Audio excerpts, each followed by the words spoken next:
Merry Christmas, everybody. I'd like to talk to you this morning about Bethlehem. Now, I don't know about you guys, but is there something about your place of birth that you take pride in?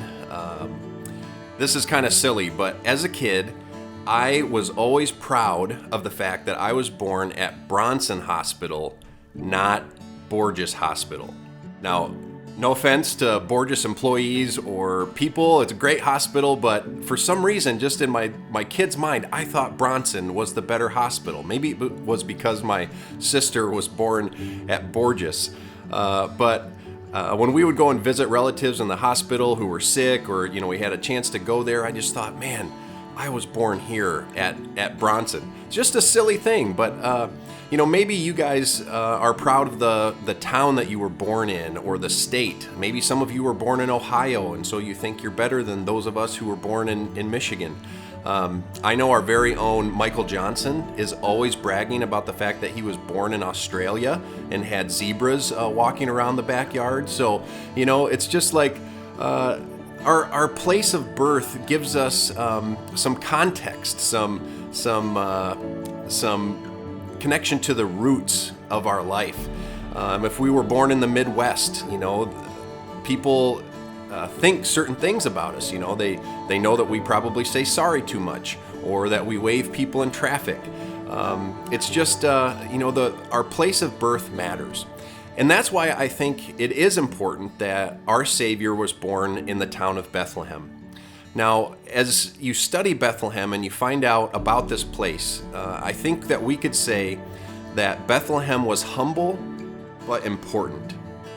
Now, Bethlehem was not a major metropolis. It was a very pastoral, kind of small town.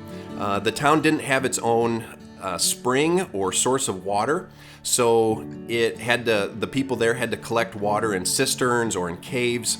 So it was never going to be a major metropolis. People shepherded there and they farmed, and so the impression that I get is that they were very salt of the earth type people. But Bethlehem was strategically placed at the border, and it was nestled in between two mountain ranges, and so it was also identified as a garrison city. In fact, when we go back through the scriptures and we kind of first see King David as a young boy, remember David and Goliath? Well, that's in the area of Bethlehem. The Philistines were always trying to take over that place.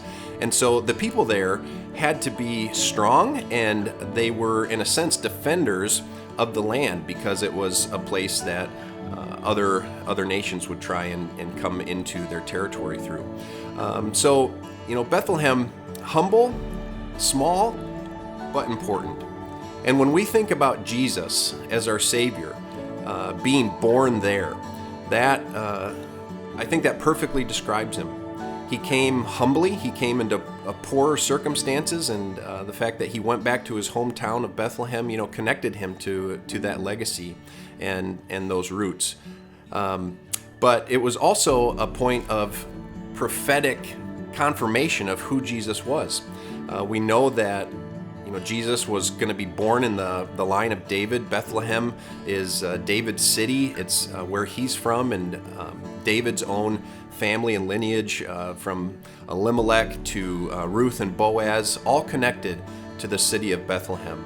And so when Micah 5:1 tells us, and let me read this for you, "But you, Bethlehem Ephrathah, least among the clans of Judah, from you will come out to me one to be ruler in Israel, one whose goings forth are from of old, from days of eternity." When that prophecy was made hundreds of years before the birth of Christ, it was reminding us that the Savior would be born from this town. And so it's a prophetic confirmation when Jesus is born there that he is this humble but important Savior that would come to help us. And of course, we know that Jesus would grow to be, in a sense, a spiritual warrior for us. He would give his life to save us and free us from our sin, protecting us from our enemy, Satan. So this Christmas time, I just pray that maybe you would reflect on who Jesus is, the fact that he came from such humble circumstances and yet was such a mighty God and our protector and Savior. Merry Christmas, everyone.